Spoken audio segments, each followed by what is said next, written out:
Olé pelo mundo. Oferecimento Supermercados BH, onde o que é bom custa pouco. E Cappuccino Três Corações, 20 anos com você. Bom dia, é o Olé pelo Mundo chegando na tela da Band. Beijo super especial para o interior do estado de Minas Gerais, que agora passa a acompanhar o Olé pelo Mundo. Bom dia, Júnior Brasil. Super bom dia, Dimara, para você e para os nossos amigos. E um Olé pelo Mundo mais do que especial. Um convidado ilustre, o torcedor do Cruzeiro, tem muita saudade desse jogador. Para muitos, Mosquitinho Azul. Mosquitinho Azul, você sabe quem é. Para quem não conhece, vai saber já já. E uma dica, hein? Quem mais ganhou títulos com a camisa do Cruzeiro? Conta pra gente, Dimara. Então vem com a gente, o nosso convidado de hoje, Ricardinho. Prazer estar te recebendo aqui no Olé pelo Mundo. Claro que a gente está no lugar que ele conhece super, que é a Toca Una, a casa do Ricardinho aí durante 11 anos no Cruzeiro? Mais ou menos 10 para 11 10 para anos. 11 anos. O prazer é meu estar aqui com vocês. Passei minha adolescência toda aqui na Toca, foi uma época muito boa, dá muita saudade. O Ricardinho tinha um treinador, Enio Andrade, que todo mundo se lembra. Para mim, o grande treinador que eu tive a chance de conhecer na minha vida, conheci vários outros, mas eu digo sempre o seguinte, o Enio era um treinador à frente do seu tempo, né? O que a gente vê de moderno hoje, o Enio já fazia na época. E aí eu queria começar contando uma historinha que quando o Ricardinho subiu para o profissional, o seu Enio chamou a imprensa que cobria a Toca, e eu já fazia cobertura da Toca, e falou assim, gente, deixa eu te dizer, o menino é pequenininho, se vocês ainda chamaram ele de Ricardinho, não é bacana. Mas ficou mesmo o Ricardinho, né? O seu ainda era muito inteligente. Eu, quando eu jogava na base, jogava de meia, tipo meia mais ofensivo, para atacante assim. E eu, corpo franzino, e eu tinha dificuldade, porque os marcadores altos, tinha muita dificuldade. Aí o Suênio me sugeriu jogar de volante, que eu tinha essa facilidade de sair com a bola. Só que eu recebia a bola de frente e eu tinha dificuldade para girar. Mas quando eu recebi de frente, com visão, era melhor para mim. Você tinha uma condição física muito boa? Tinha condição física boa. E daí ele me mudou de posição. E daí eu até estranhei, falei, será que eu vou jogar de volante mesmo? E daí foi dando certo, foi pegando a posição. Mas já era o volante moderno, né? O que saía pro jogo, que tinha essa facilidade. Isso, porque tinha aquele rótulo, né, dos volantes não saber sair jogando, mais defensivo e tal. E daí foi começando a melhorar. E você, Ricardinho, quando começou, você criou uma identificação com o torcedor gosta de você, porque você era um cara que, não só foi o que mais títulos teve com a camisa do Cruzeiro, mas é um jogador que, pequenininho, mas era aquilo que até era falado, Mosquitinho, estava em todos os lugares e um jogador de muita raça. Você tinha uma entrega muito grande. Isso foi uma característica que marcou a sua carreira? Foi. Eu era muito dedicado, eu respirava assim o Cruzeiro 24 horas, era uma coisa assim, até me atrapalhava, que eu me cobrava demais. E à medida que as coisas foram dando certo, começou a vencer e eu queria vencer a cada jogo. Diminuiu a ansiedade, seria isso? Às vezes eu cometia muita falta até por ansiedade para ganhar jogo. Eu entrava assim no jogo para ser campeão, não era só para ganhar aquele jogo. E por isso, às vezes, eu sentia um pouco eufórico demais e daí cometia falta e tal, mas aí as coisas foram... Mas todo mundo se lembra que isso só foi porque você tinha muita vontade e acho que o pessoal entendia isso. Eu não era né? violento, a relação com o Cruzeiro. Você chegava junto, marcava firme, né? Isso. Era forte. E aí juntou o Fabinho ainda, que gostava também. Foi Marcos Paulo, Donizete, tudo mesma turma. Mas, assim. olha, Como que ninguém chegava junto? E era um meio campo que até hoje todo mundo se lembra, né, Ricardo? Por tudo que fez, né? Foi um Cruzeiro muito dinâmico, um Cruzeiro que chegou bacana em tudo, demais. que teve o Levir Coupe também, Isso. que fez aquele trabalho muito bacana por aqui. Isso. Ele é um treinador que te marcou também. Não, com certeza. Ele era meio a moda tipo Tele Santana, né? Que não só importava dentro de campo, mas as coisas extra-campo, preocupado com a vida pessoal, financeira e tudo mais.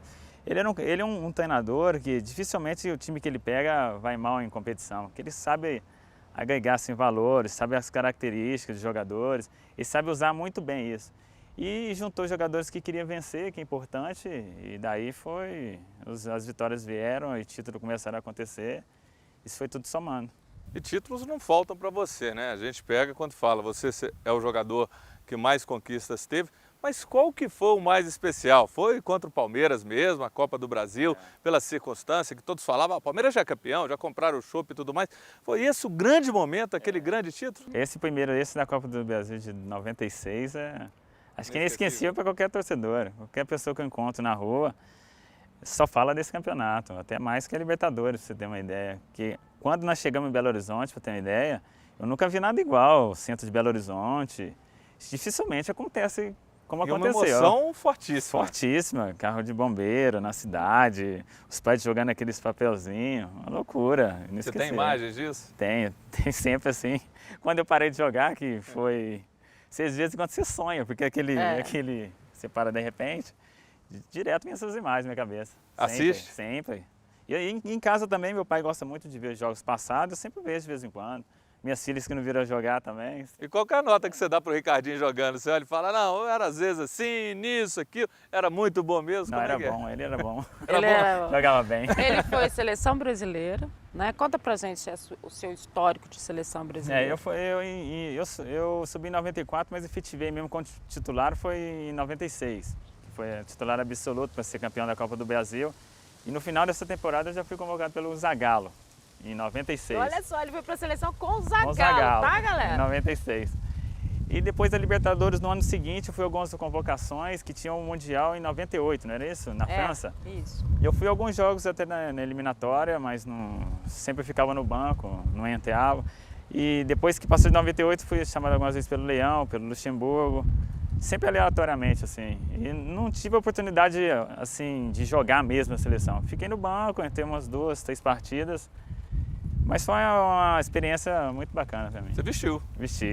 Então vamos dar uma paradinha na entrevista do Ricardinho. Daqui a pouco ele vai falar daquele time de 98, tá lembrado? Que disputou todos os títulos aquele ano. Ele vai falar sobre isso. Paradinha. Júnior Brasil. Começou a contagem regressiva para a estação mais quente e bonita do ano.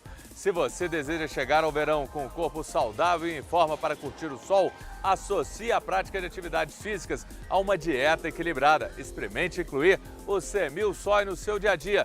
Desfrute do sabor da fruta e a energia da soja. E o Semil Soy você encontra na versão original, indicado para pessoas com intolerância à lactose. E os sabores à base de soja, adicionado de polpa de fruta, nos sabores maçã, pêssego, maracujá, uva e laranja. Nas versões tradicional e light, os produtos são apresentados em embalagens de 1 litro, ideal para o consumo em família, no café da manhã e nas refeições. E de 200 ml, indicado para o lanche rápido na escola, trabalho ou após a prática de atividades esportivas. E agora é hora de saborear Semil Soy. E eu gosto, porque o Semil Soy é muito gostoso, galera. Beba saúde, beba Semil. Dimara, sabe o que seria muito bom? Poder ver uma partida de futebol na Itália. Ah, com certeza. Eu adoraria. Pena que fica um pouquinho caro, né? Que nada! É fácil, é só você aproveitar a promoção de 20 anos do Cappuccino Três Corações. Promoção? Qual? A de aniversário da marca, que há 20 anos é líder em vendas. Você entra no site www.perfeitopara.com.br/20 anos, participe e concorre a uma viagem para a Itália, país onde nasceu o cappuccino. Nossa, é muito fácil. Fácil, fácil. É só lembrar, Cappuccino Três Corações, perfeito para te levar para a Itália. Desfrute, super dica para você, eu adoro. Eu também, Dimara, 20 sabores, cada um mais gostoso do que o outro. Desfrute, sucesso no Olé pelo Mundo. Depois o Ricardinho foi pro Japão. Isso. Aí lá era tudo diferente, né, Ricardinho? A adaptação, né? Quando você olhava já tinha um correndo do seu lado, né? Passava rápido. O futebol japonês com o brasileiro é totalmente diferente, até pelo nível de jogadores, né? Lá você não tem o nível que tem aqui no Brasil, mas em compensação o preparo físico é alucinante. O pessoal corre muito e você para entrosar com o pessoal, estilo de jogo, cabeça de treinador, você até demora, tem que ser esperto para você entrar no ritmo. E daí eu comecei a perceber algumas coisas. Lá no futebol japonês, dificilmente o jogador fazia gol de falta. No meu time, quando eu cheguei, de 2 anos que não fazia um gol de falta. Que é isso? Aí eu fiz um gol de falta. Mas isso aqui tá quase normal por aqui. Aí eu falei, uai, o que aconteceu? Todo mundo revista, todo mundo... Aí o que tá acontecendo? Aí eu falei com o intérprete, é que 2 anos que o nosso time não fazia gol de falta, você fez o gol de falta. Aí você treinou mais. Aí eu falei, vamos insistir nisso. Aí eles reconhecem, eles são um pouco diferentes do brasileiro. E conta pra gente, conta pra eles, porque pra mim você já contou numa das vindas do Ricardinho que eu perguntei, e aí, como é que é a torcida lá, né? Como é que faz tudo? Aí você me contou a história do ônibus, né? Vocês estavam indo, conta pra galera. Pedia, os caras batiam a palma do meu jeito. Porque aqui se você perder um jogo, você já Cercando sabe. o ônibus, você já entra em já tem medo de pânico, sair né? do estádio, né? E daí a gente perdeu um jogo lá, mas o time correu e tal, só que precisava da vitória. E de repente aquele monte de torcedor assim, o ônibus tinha que passar, estava impedindo a passagem. Falei, putz, agora vai ser até aqui no Japão? Apanhar aqui, até aqui no Japão? Aí abriram a porta do ônibus, eu falei, pô, os caras vão entrar aqui dentro. Aí eles entraram lá dentro, cumprimentou todo mundo, o esforço de todo mundo. Eu falei, uá, então tá bom aqui. Agora, Ricardinho, você teve uma carreira super vitoriosa, mas teve alguma decepção? Claro que tem essa questão com relação à seleção, até a Dimara falou, de repente, talvez uma injustiça, mas aquele título que faltou, que você teve na bica ou as circunstâncias, você ficou decepcionado? Não, teve o Campeonato Brasileiro, né? Porque o Campeonato Brasileiro, eu não conquistei, em 2003 eu já tinha saído do Cruzeiro, saí em 2002. Nesse período de 94 a 2002, acho que o Cruzeiro, se não me engano, chegou 2 ou 3 vezes em primeiro lugar e depois de disputar o mata-mata, foi eliminado. Uma das vezes foi em 96, que nós jogamos contra a Portuguesa, isso. Terminamos primeiro Portuguesa de oitavo e a gente foi jogar em São Paulo. O jogo bem e tal, com o andamento normal do jogo, acabou a luz no estádio. Quando voltou, tomamos 3 gols, o time não conseguiu, chegou aqui e não conseguimos passar. Mas eu acho que aquela em 96, eu acho que o time tinha uma chance enorme de ser ali campeão ficou brasileiro. uma decepção. E aquele de 98 também, que foi vice em tudo, né, Cássio? 98 foi... Não, e eles passaram na toque, né? Tem que contar, porque a decisão da Mercosul foi depois, não vários foi? campeonatos juntos, né? O que aconteceu ali, de repente? O que foi o erro? Porque vocês estavam vencendo e aí cederam e depois, no segundo jogo... O time do Corinthians era uma excelente equipe, falando do brasileiro de 98. Era um excelente time. Era o time do Vanderlei Luxemburgo, era um que foi excelente campeão. time. O Cruzeiro também era muito bom, mas se você, numa decisão, deixar por algum motivo 1 ou 2 jogadores não estiver bem no jogo, você perde o campeonato, isso é qualquer competição. E eles tinham um time muito bom. E nosso time tinha disputado várias competições e você sente... Chegando no final de todas, naquele ano. Você sente preparo físico ou desconcentração de um jogo para o outro. Eu acho que foi por aí. Eu não sei o que foi o erro, mas eu acho que foi um pouco por aí. Tivesse priorizado 1 ou 2 competições, de repente você poderia conquistar um título naquele período. A história talvez fosse diferente. Com certeza. Mas, Ricardinho, agora, conta pro pessoal o que você parou, depois você veio pro Cruzeiro, aí você foi pro Corinthians. Eu vim pro Cruzeiro em 2007, quando voltei do Japão, eu já tinha uma contusão séria no tornozelo. E daí eu comecei a jogar e estava com muita dificuldade de jogar aqui no Cruzeiro em 2007. Gigantesca, era um time muito novo, um time novo. E a cobrança era até normal, mas como eu estava em dificuldade, eu acho que dificilmente eu conseguia reverter no momento. Porque eles queriam o Ricardinho, né? E aí já não era mais. Eu acho né? até se o Paulo Toró tivesse ficado, eu acho que a gente conseguiria, assim. Eu acho que no brasileiro a gente foi uma decepção aquela saída do Paulo também. Se o Paulo não tivesse saído, eu acho que a história... Eu podia continuar daqui mais tempo, acho que ia melhorar para mim e também para o time. Era o início do trabalho. E daí eu preferi sair até pelas circunstâncias, contusão no tornozelo. Aí surgiu do Corinthians, eu pedi para a diretoria me liberar para ir para o Corinthians. Fui para o Corinthians, joguei 5 jogos, o tornozelo não aguentou, fiz cirurgia. Aí a cirurgia não ficou boa, eu tinha mais 1 ano de contrato, era 1 ano e meio. Aí voltei, fiz a recuperação aqui, tive que refazer a cirurgia de novo, foram 4 cirurgias. E daí chegou um ponto que os médicos lá e aqui, no Cruzeiro, falou que a melhor opção para mim era parar de jogar. E eu que estava com 31 para 32 anos, você sente e agora? E daí eu pensei melhor, porque pelo que eles falaram, eu poderia prejudicar minha vida, ficasse mais velho, mancar, coisa desse tipo. E daí eu preferi parar. E foi por aí. Agora, Ricardinho cruzeirense, Dimara, tá indo no Independência. De vez em quando a gente escuta ele dando entrevista, então tá lá o Ricardinho. Ou seja, o Cruzeiro não saiu do seu coração. Não, torço pro Cruzeiro, não tem como sair, né?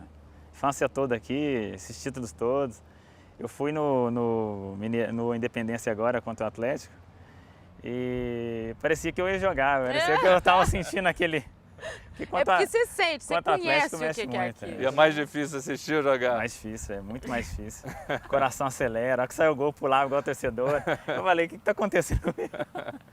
Agora, bacana. ô Ricardinho, a gente adorou ter você aqui, porque é sempre uma cobrança do torcedor, né? Saber de você, o que aconteceu, aonde você está. O Ricardinho está morando em Belo Horizonte, segue a vida dele aqui normal, com a família, com as filhas.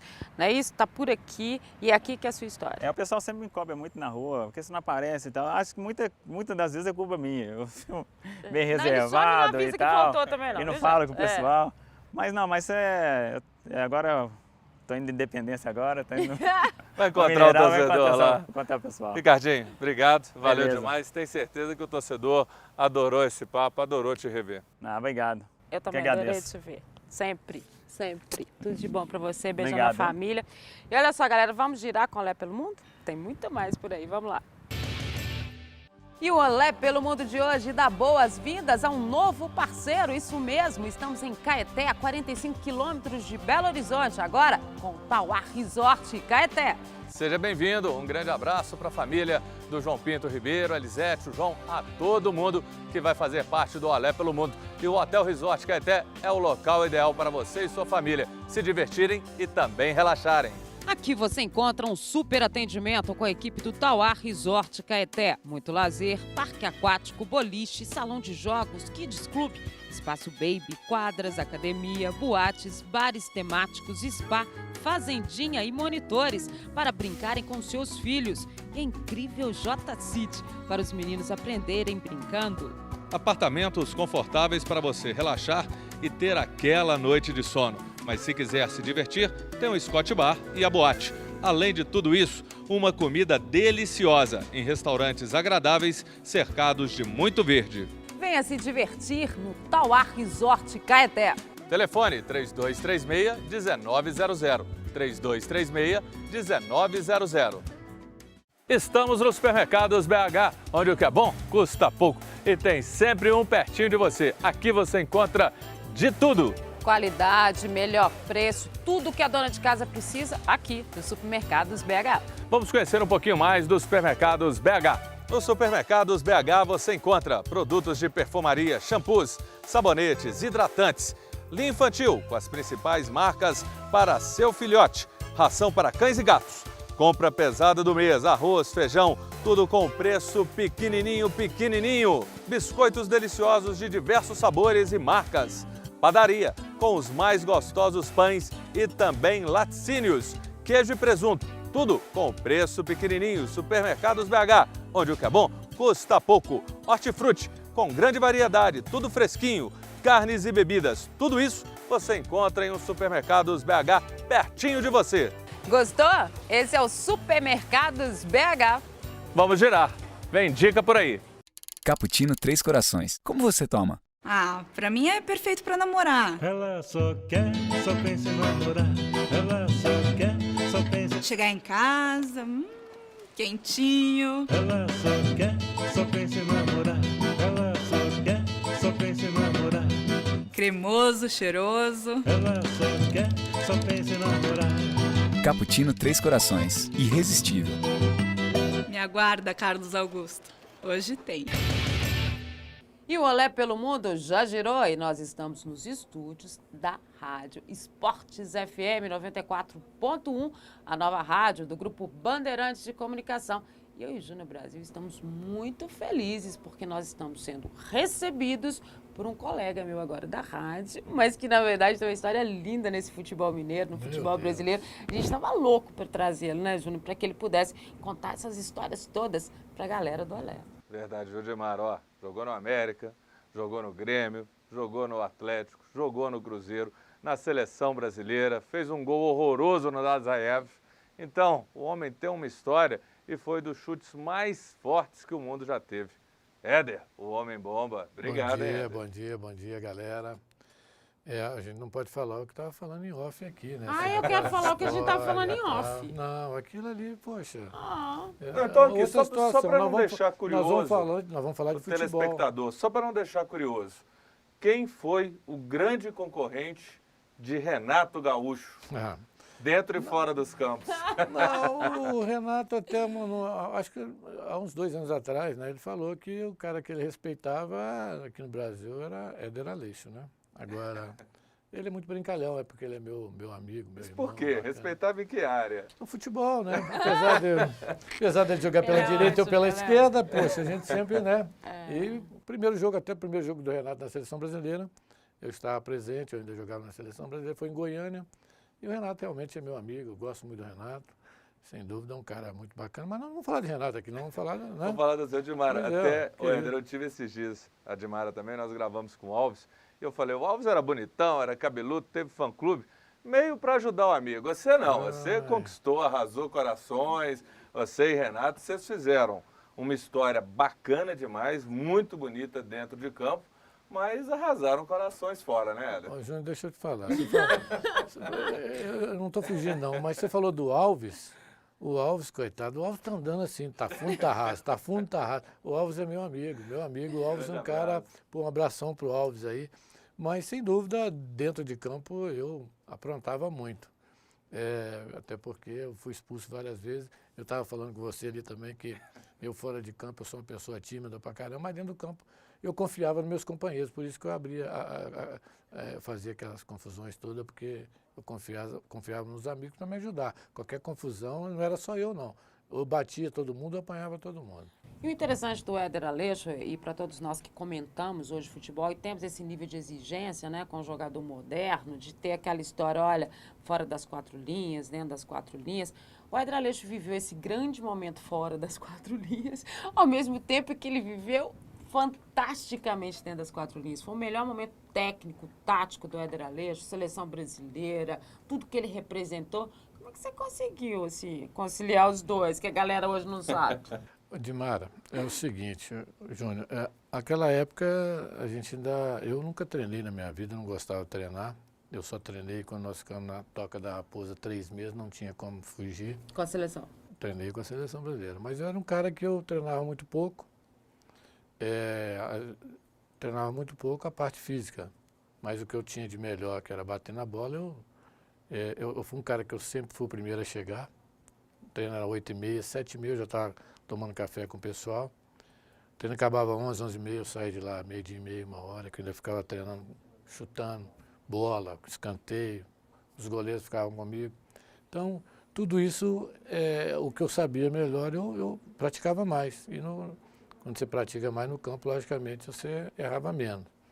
Mas a condição física era só o ideal para eu ter uma condiçãozinha. Onde é que você pegava essa condição física? Não é que logicamente, eu não ficava sem treinar, só que o meu treinamento era, eu relaxava um pouquinho mais, entendeu? Eu gostava, até o Procópio mesmo me tirava às vezes do treino físico para eu fazer o que eu sabia lá, bater escanteio, bater falta, enfim, então isso me ajudou muito.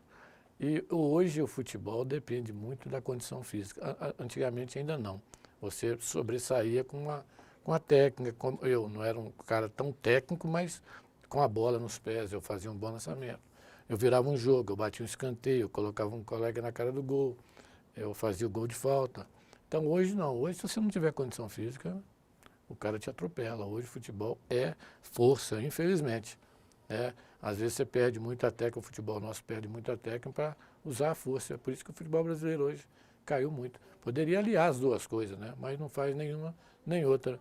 Então o Brasil hoje, eu acho que no ranking hoje o Brasil é 12º, se não me engano. 12º. Então ninguém mais respeita. A África do Sul veio aqui outro dia e encarou o Brasil aí, gente. A África do Sul, 1-0, foi um custo para ganhar de 1-0. Na então, sua naquela época, a África do Sul estava onde? Quer dizer... Então, a gente fala assim, mas é gostoso falar, porque na minha época, no meu time que eu jogava, o Atlético tinha 4, 5 caras que arrebentava, né? O Cruzeiro da mesma forma, o Corinthians, o Flamengo, enfim. Tanto é que a seleção de 82, 3 jogadores do Flamengo, 3 jogadores do Atlético, então isso era bom demais. Agora você, Éder, é uma história muito vitoriosa.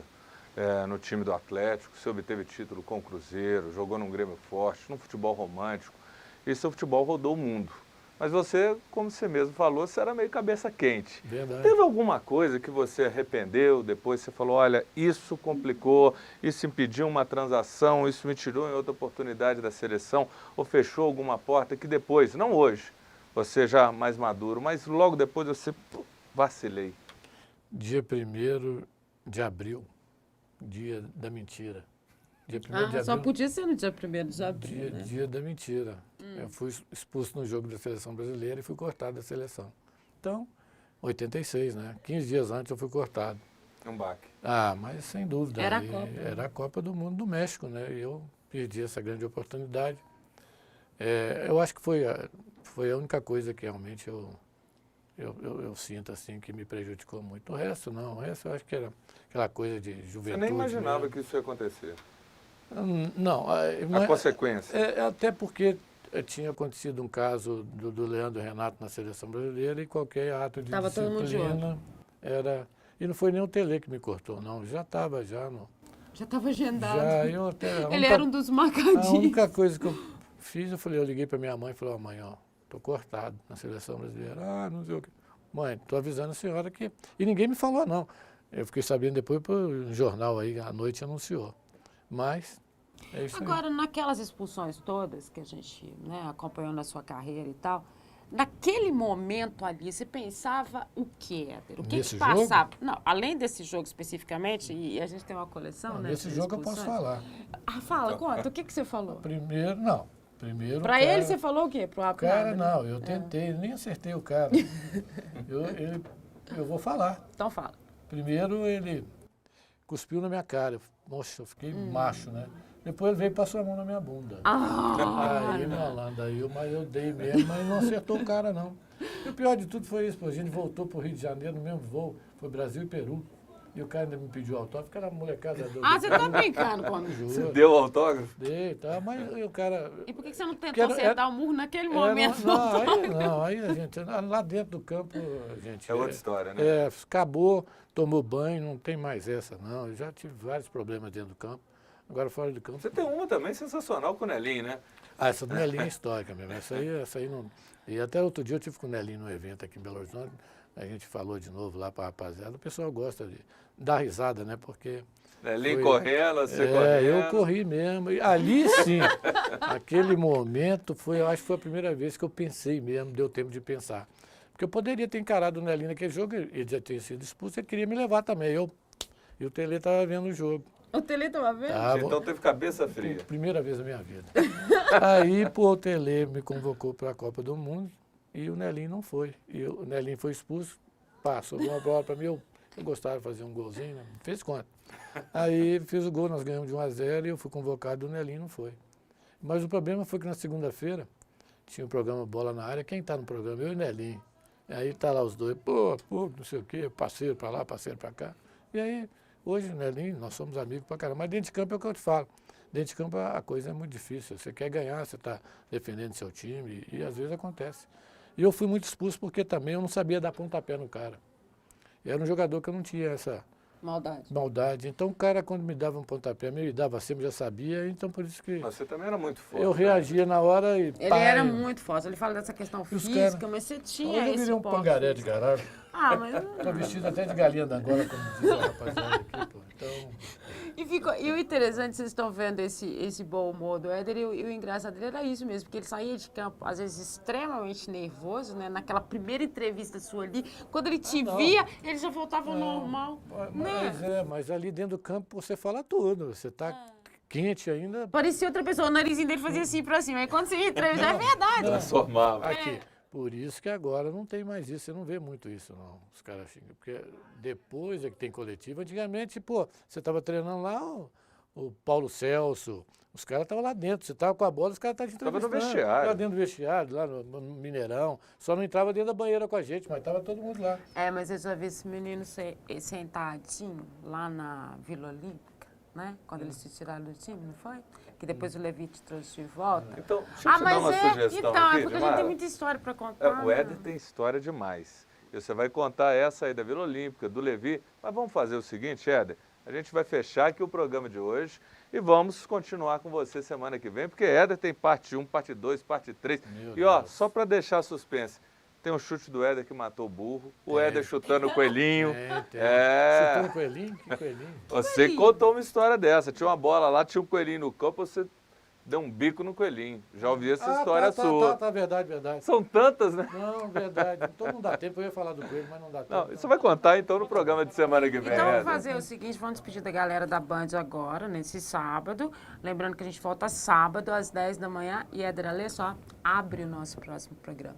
É isso, Júlio Brasil. Então, bom dia pra você. Forte abraço, galera. Tá? Beijo. Valeu. Tchau. Tchau.